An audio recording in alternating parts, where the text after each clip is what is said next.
అందరికీ పెద్ద హాయ్. కొత్తగా వచ్చిన 20 రూపీ కాయిన్ చూసారా? సో, ముందు వెనకాల కాయిన్ ఇలా ఉంటుందన్నమాట. సో, కొత్తగా వచ్చిన 20 రూపీ కాయిన్ కాదు ఇప్పుడు మన వీడియో. చాలా ఇంట్రెస్టింగ్ కంటెంట్‌తో వచ్చాను. సో, పాత కరెన్సీ నోట్స్ మనం ఎప్పుడు చూస్తున్నామన్నమాట. ఇంకెందుకు లేట్ సబ్స్క్రైబ్ కొట్టేయండి తొందరగా ఛానల్‌కి. సో, పాత కరెన్సీకి ఎంత వాల్యూ ఉంటుంది అనేది జస్ట్ ఇమాజిన్ చేయలేకపోయా. ఎందుకు అంటే ఎంత పాత నోట్ అయితే అంత ఎక్కువ వాల్యూ. మినిమం 1 రూపీ నోట్‌కి మాత్రమే అరౌండ్ 10,000 కూడా ఇస్తున్నారంటే మీరు నమ్ముతారా? సో, ఇలాగ కరెన్సీ కలెక్షన్‌లో బయటపడ్డాయన్నమాట ఈ నోట్స్ అన్నీ. కరెన్సీ కలెక్షన్ అనేది మా అమ్మగారికి, నాన్నగారికి ఫస్ట్ నుంచి ఒక హాబీ. మేబీ చాలా ఇళ్లలో అలాంటి హాబీస్ ఉన్నవాళ్ళు చాలామంది ఉండొచ్చు. సో, ఒక్కొక్క నోటు చూస్తూ ఉంటే అసలు ఎప్పుడూ చూడలేదు అనే ఫీలింగ్ వచ్చిందనమాట. లిటరల్లీ 1940s ముందు కూడా యూస్ చేసే కరెన్సీ నోట్స్ ఉన్నాయి. వాటి మీద గాంధీ తాత లేని కరెన్సీ నోట్స్ అనమాట. ఫస్ట్ టైం చూస్తున్నాను. ఇది 1 రూపీ నోట్ అంట. చూసారా, ఇందులో అరౌండ్ 12 లాంగ్వేజెస్ ప్రింట్ అయి ఉన్నాయి. అండ్ 1 రూపీ కాయిన్ ఎలా ఉంటుందో ఫ్రంట్ అండ్ బ్యాక్ కూడా కాయిన్ ప్రింట్ అయి ఉంది. సేమ్ 2 రూపీ నోట్కి కూడా ఇది ఏ ఇయర్లో ప్రింట్ అయిందో కూడా తెలీదు. 2 రూపీ కాయిన్ ఎలా ఉంటుందో ఆ కాయిన్ ఇమేజ్ కూడా వేశారు. ఇక్కడ అయితే టైగర్ ఉంది. సో, నేషనల్ యానిమల్ అని టైగర్ వేసినట్టున్నారు. అండ్ ఇది ఒరిజినలా కాదా అని చెక్ చేయడానికి నేను లైట్ చెక్ కూడా చేశాను అనమాట. క్లియర్గా నేషనల్ ప్రియంబుల్ అనేది కనిపిస్తుంది. అండ్ ఈ 5 రూపీ నోట్ అయితే చూసినట్టే గుర్తు ఇలానే కాయిన్ అండ్ కరెన్సీ కలెక్షన్లో. సో, చిన్నప్పుడు ఇవి బాగా యూస్ చేస్తుండే అనమాట. లేటర్ ఆన్ అవి మెల్లగా అంతరించిపోయాయి యూస్ చేయడం అనేది. సో, కొన్ని కాగితాలు అయితే శిథిలావస్థలో ఉన్నాయి, అది వేరే విషయం అనుకోండి. ఇంకోటి ఇది 10 రూపీ నోట్ అంట. చాలా పెద్దగా ఉంది. వీడియోలో ఇలా ఉంది కానీ లైవ్లో చాలా పెద్దగా ఉంది. సో, దీని మీద కూడా గాంధీ తాత బొమ్మ లేదు. అంటే ఇది కూడా బిఫోర్ 1940s ఆ పీరియడ్లో ప్రింట్ చేసి ఉంటారేమో. సో, తెలుగు లాంగ్వేజ్ కూడా ఉంది. నెక్స్ట్ నోట్స్ అని చాలా కలర్ఫుల్గా ఉన్నాయి. ఈ 20 రూపీ నోట్ అయితే లిటరలీ 2000స్లో కూడా యూస్ చేసేవాళ్ళు అనుకుంటా. చూసినట్టే గుర్తొస్తుంది కానీ అసలు గుర్తు రావట్లేదు. అండ్ ఇది ఏమో 100 రూపీ నోట్.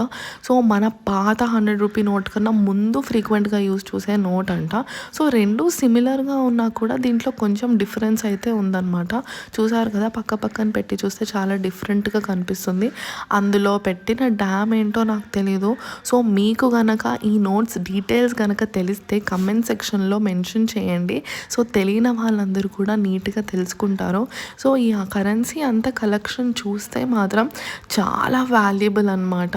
సో, ఇప్పుడు పాత నోట్స్కి ఎంత డిమాండ్ ఉంది అంటే వీటికి సెపరేట్ సైడ్స్ కూడా ఉంటుంది. ఒక్కొక్క నోట్కి ఒక్కొక్క వాల్యూ.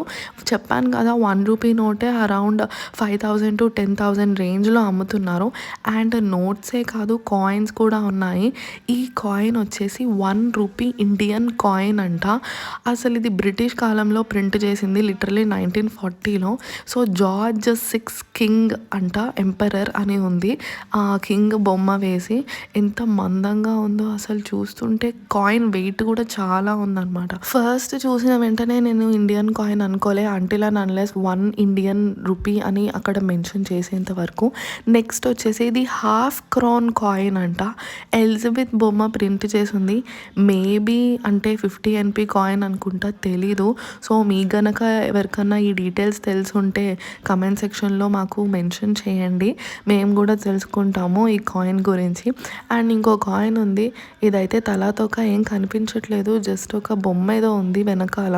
సో, ఏ కాయినో తెలియదు. ఇది వచ్చేసి అందరికీ తెలిసే ఉంటుంది కదా, 10 పైసా కాయిన్ అనమాట.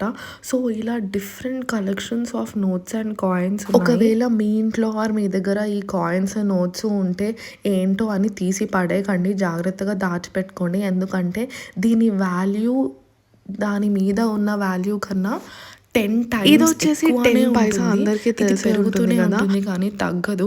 మీ ఫ్యూచర్ జనరేషన్స్కి కూడా పాస్ చేయొచ్చు. సో, ఇంత వాల్యుబుల్ కరెన్సీని మీరు జాగ్రత్తగా స్టోర్ చేసుకోండి. సో, మామూలు ఫోల్డర్స్ వస్తాయి కదా, చిన్న ఫైల్లో పెట్టుకుంటాం కదా, అలాంటి పేపర్ ఫోల్డర్స్లో ఒక్కొక్క దాంట్లో పెట్టుకుంటే ఇవి నీట్గా ఉంటాయి. సో, మేము కూడా అలా ప్రిజర్వ్ చేసే ప్రొసీజర్లో ఉన్నామన్నమాట. సో, ఇంకా ఉన్నాయి కలెక్షన్ అనేవి. అవి నెక్స్ట్ వీడియోలో నేను మీకు ఎక్స్ప్లెయిన్ చేస్తాను. మీకు కూడా ఇలా కరెన్సీ కలెక్షన్ హాబీ ఉంటే మెన్షన్ చేయండి. అండ్ కొంతమంది అయితే stamps and various countries collections కూడా చేస్తుంటారు, కరెన్సీ ఇంకా స్టాంప్స్. సో అలాంటి అలవాటు ఉంటే కూడా మెన్షన్ చేయండి. సో నేను కూడా ట్రై చేస్తాను, నాకేమన్నా దొరుకుతుందేమో అని నెక్స్ట్ వీడియోలో చెప్తాను మీకు. కరెన్సీ కలెక్షన్ అలవాటు ఉన్న వాళ్ళతో కూడా ఈ వీడియో షేర్ చేయండి. ఈ వీడియోని లైక్ చేయడం మర్చిపోకండి అండ్ మీ ఫ్రెండ్స్తో షేర్ చేసుకోండి. అండ్ ఇలాంటి ఇంకా వీడియోస్ చూడాలంటే కింద సబ్స్క్రైబ్ బటన్ ఉంటుంది కదా, రెగ్యులర్గా అప్డేట్స్ వస్తాయి, సబ్స్క్రైబ్ చేసుకోండి. అండ్ కీప్ ఫాలోయింగ్ ప్రత్యాస్ వరల్డ్.